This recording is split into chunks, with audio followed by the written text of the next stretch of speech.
మీ మోకాల నొప్పులకు ఎటువంటి సర్జరీ లేకుండా ఎపియాన్ పెయిన్ క్లినిక్ అందిస్తున్న అత్యాధునిక చికిత్స. ఇప్పుడు ఈ అంతా హెచ్ఎంపివి అనే దాని మీద బాగా వైరల్ అవుతోంది ఆ సబ్జెక్టు. చైనాలో చాలామంది చచ్చిపోతున్నారని, సమాధులు ఖాళీ లేవని, ఇండియాలో కూడా ప్రవేశించిందని, మళ్ళీ త్వరలో లాక్డౌన్లు తప్పవా అని, ఐసోలేషన్ తప్పదా అని, ఇలా రకరకాలుగా ప్రచారం జరుగుతుంది కదా.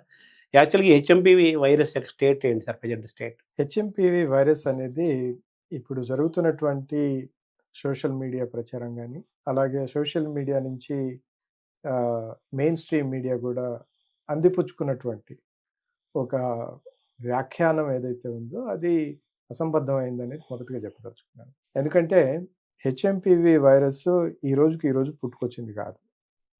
నేను మొదటి రోజు నుంచి కూడా ఇదే చెప్తున్నాను. ఇది ఒక నావెల్ వైరస్ కాదు. నావెల్ అంటే ఏంటి? మనకి సైంటిస్టులకు కానీ, ప్రజలకు కానీ ఇంతకుముందు దాని గురించి ఏ రకమైనటువంటి అవగాహన లేనటువంటి ఒక మైక్రో ఆర్గానిజం. అప్పటికప్పుడు కొత్తగా పుట్టుకొచ్చింది. దాన్ని మాత్రమే మనం నావెల్ అంటాం. ఇది నావెల్ కాదు. ఇది 2001 నుంచి వ్యాప్తిలో ఉన్నట్టు మనం గుర్తించాం.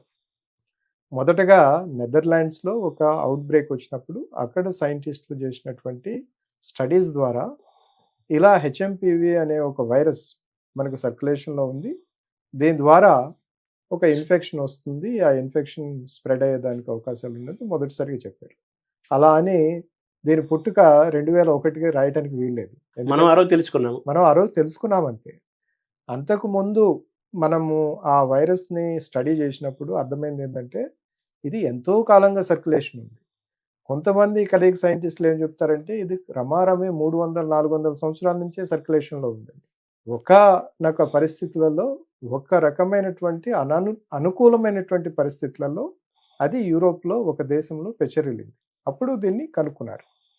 అప్పటి నుంచి ఇప్పటి వరకు ప్రపంచవ్యాప్తంగా రమారమే అన్ని దేశాల్లో ఇది సర్క్యులేషన్లో ఉండటమే కాకుండా చిన్నపిల్లల్లో మరి ముఖ్యంగా ఈ వ్యాధికి కారకం అవుతూనే ఉంది. మనం చూసుకునేటట్టయితే ఈరోజు అమెరికా లాంటి దేశాల్లో కూడా చెప్పేది ఏంటంటే 5 ఏళ్ల లోపులో ఉండేటటువంటి పిల్లలు ఆల్మోస్ట్ 50%లో ఈ వ్యాధి ఎప్పుడోకప్పుడు వచ్చిపోయింది. వాళ్ళకు కూడా తెలియదు చాలా మందికి. కొంతమందిలో కొన్నిసార్లు కాంప్లికేట్ అవ్వచ్చు, కానీ ప్రధానంగా ఎక్కువ మందిలో ఇది ఒక ట్రాన్సియంట్ ఇన్ఫెక్షన్. మనకి ఎలాగైతే సాధారణ జలుబు వస్తుందో, ఫ్లూ అంటాం, ఫ్లూ లాగా అలా వచ్చి ఒక 4 రోజులు 5 రోజులు కొంత జలుబు, ముక్కు దిబ్బడ, అలాగే జ్వరము, ఇట్లాంటి చిన్న చిన్న సిమ్టమ్స్ తోటి వచ్చి పోవటం జరుగుతూ ఉంది. భారతదేశం వరకు వచ్చే వరకు ఇక్కడ కూడా ఈ వ్యాధి ఏం కొత్తది కాదు. ఈ వైరస్ ఎప్పటి నుంచో సర్క్యులేషన్లో ఉంది, ఇది వ్యాప్తి చెందుతూనే ఉంది.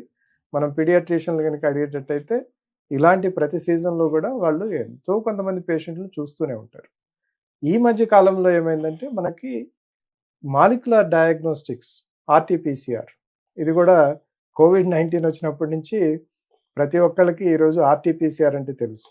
ఈ ఆర్టీపీసీఆర్ అనే ఒక మాలిక్యులర్ డయాగ్నోస్టిక్ ద్వారా దీన్ని గుర్తించడం సులభం అయిపోయింది. కాబట్టి చాలామంది పీడియాట్రిషియన్స్, చిన్నపిల్లల వైద్యులు ఎవరైతే ఉంటారో వాళ్ళు ఇలాంటి సీజన్లో అంటే ఈ చలికాలంలో రమారమి ఒక 5 నుంచి 10 మంది పేషెంట్ని ఎవ్రీ మంత్ చూస్తారు.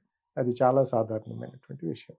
కాబట్టి ఈ హెచ్ఎంపివి అనే దాని యొక్క పరిశోధన చేసి మొదటిసారి గుర్తించింది 2001లో అయితే, అంతకుముందు ఎన్నో సంవత్సరాల నుంచి ఇది ఉంది. రాబోయే కాలంలో కూడా ఇది ఎక్కడికి పోదు, ఇది మన చుట్టూనే ఉంటుంది. ఇది మనల్ని కొంత ఫ్లూ లాగానే ఇబ్బంది పెడుతుంది, పోతుంది. సార్, మామూలుగా మననే భారతదేశంలో ప్రవేశించింది, చైనాలో సమాధిలో ఖాళీ లేకుండా అయిపోయినాయి, మరణాలు సంభవిస్తున్నాయి, మన భారతదేశంలో ప్రవేశించింది, ఇప్పటికి ఇన్ని కేసులు నమోదయ్యనే వార్తలు కూడా బాగా వైరల్ అవుతున్నాయి. దీన్ని ఎలా చూడాలి సార్? మనకేంటంటే చైనా అనగానే ఎస్పెషలీ COVID-19 తర్వాత ఒక చైనా సిమ్టమ్ అందరిని పట్టుకుంది. ఇది ఇంతకుముందు చాలామంది జోక్ చేసేవాళ్ళు, అక్కడెక్కడో పులి అంటే ఇక్కడ ఆల్రెడీ ఎవనో తినేసిందని కూడా చెప్పేటట్టు. సో ఇప్పుడు అలాగే అయిపోయింది.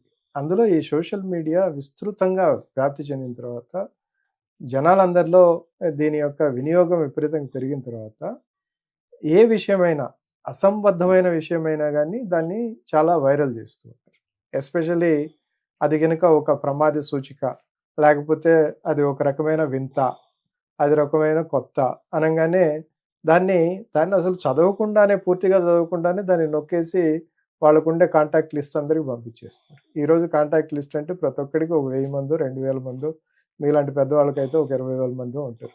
మీరు ఒక బటన్ నొక్కగానే మొత్తం 20,000 మందికి వెళ్ళిపోతుంది. కాబట్టి ఈ విధంగా వ్యాధి కంటే కూడా ఈ ఇన్ఫర్మేషన్ వ్యాప్తి, అది మిస్ఇన్ఫర్మేషన్ వ్యాప్తి అనేది జరగటం వల్ల ఈరోజు ఇలాంటి పరిస్థితి మనం ఎదుర్కొంటున్నాం. ఇక చైనా వరకు వచ్చే వరకు ప్రతి సీజన్ లాగానే ఈ సీజన్లో కూడా మన అప్పర్ రెస్పిరేటరీ ట్రాక్ట్ ఇన్ఫెక్షన్స్ యొక్క వ్యాప్తి అనేది జరుగుతూ ఉంది. మన చైనీస్ నుంచి వచ్చే న్యూస్ కానీ, ప్రపంచ ఆరోగ్య సంస్థ నుంచి వచ్చేటటువంటి న్యూస్ కానీ, గత 2 రోజులుగా వస్తున్నటువంటి న్యూస్ చూసేటట్టయితే గత కాలంతో పోలిస్తే, ఎందుకంటే మనం ఎప్పుడు ఇట్లాంటి పోలికలే చేస్తూ ఉంటాం, ఈ 5 సంవత్సరాల్లో దీని ప్రివలెన్స్ ఎంత, ఎంతమంది ఈ వ్యాధి బారిన పడుతూ ఉన్నారు, ఎంతమంది ఈ వ్యాధితో చనిపోయారు, ఇలాంటి స్టాటిస్టిక్స్ ప్రతి దేశం సర్వేలెన్స్ ద్వారా తీస్తూ ఉంటుంది. మనం గనుక గత సంవత్సరాలతో గనుక పోల్చేటట్టయితే ఆ దేశంలో విపరీతంగా ఏం కేసులు హెచ్ఎంపీవి పెరగలేదు. ఇంకొక విషయం చెప్పుకోవాల్సింది ఏంటంటే, మొదట్లో మనకి వస్తున్నటువంటి న్యూస్ చైనా నుంచి ఏంటి, అక్కడ 3 వైరస్లు, ఒక బ్యాక్టీరియా కలిపి అన్నీ ఒకేసారి దాడి చేసాయి, ముప్పేట దాడి చేసాయి. దానివల్ల అసలు ఈరోజు చైనాలో శ్మశానాల్లో స్థలం లేదు, హాస్పిటల్లో స్థలం లేదు, ఇట్లాంటి విషయాలు వచ్చాయి. మనం గుర్తుంచుకోవాల్సింది ఏంటంటే, ఎప్పుడు కూడా ఈ పరిస్థితిలోనే కాకుండా మీ ప్రేక్షకులందరికీ కూడా విజ్ఞప్తి ఏంటంటే, ఫ్యూచర్లో కూడా ఇలాంటి న్యూస్ వచ్చినప్పుడు మొదటగా మీరు చూడాల్సింది ఏంటంటే, ఈ న్యూస్ యొక్క ఆరిజిన్ ఎక్కడ, ఇది ప్రపంచ ఆరోగ్య సంస్థ నుంచి వస్తుందా, ప్రభుత్వం మనకు దీని గురించి చెప్తుందా, లేకపోతే ఇంకేమైనా organisations which have got credibility అలాంటి సోర్సెస్ నుంచి వస్తుందా, లేకపోతే ఏదో ఒక తుంటరివాడు వేసినటువంటి ఒక 30 సెకండ్ల వీడియో ద్వారా వస్తుందా, అది ప్రధానంగా చూసుకోవాలి. ఈ చైనా ఈసారి వరకు పరిస్థితి వచ్చేటట్టయితే ఏంటంటే, ఈ 4 ప్రధానమైనటువంటి ప్యాథోజన్స్ గురించి మాట్లాడాం కదా, వీటిలలో ఏది కూడా పాండమిక్ దాకా తీసుకొచ్చే పరిస్థితి లేదు. ఎస్పెషల్లీ హెచ్ఎంపీవీకి అంత సత్తా లేదు. ఇది కొంచెం చెప్పటం చాలా ధైర్యంగా ధైర్యం అంటారో లేకపోతే మొండి అంటామో, కానీ అయితే ఇప్పుడుండే పరిస్థితుల్లో తప్పనిసరిగా ఇది చెప్పాల్సిన అవసరం ఉంది. ఈ హెచ్ఎంపీవీ అనే దానికి అంత సత్తా లేదు. ఇది ఒక పాండమిక్, ఒక ఎపిడమిక్ దాకా తీసుకుపోయే పొటెన్షియల్ లేదు దానికి. వానపాము లాంటిదా ఇది? అది ఒక వానపాము లాంటిది అనుకోవచ్చు. దాని యొక్క వ్యాప్తి కానీ, దాని యొక్క విరులెన్స్ కానీ మిగతా పాండమిక్ పొటెన్షియల్ ఉండేటటువంటి వైరస్లతో పోలిస్తే చాలా తక్కువగా ఉంటుంది. ఓకే, కాబట్టి ఇదేదో క్రియేట్ చేసింది అనటం అసంబద్ధం. ఒకే ఒక కేవియేట్ ఏంటంటే, ఇప్పుడు ఉండేటటువంటి దాని రూపంలో దానికి అలాంటి సత్తా లేదు.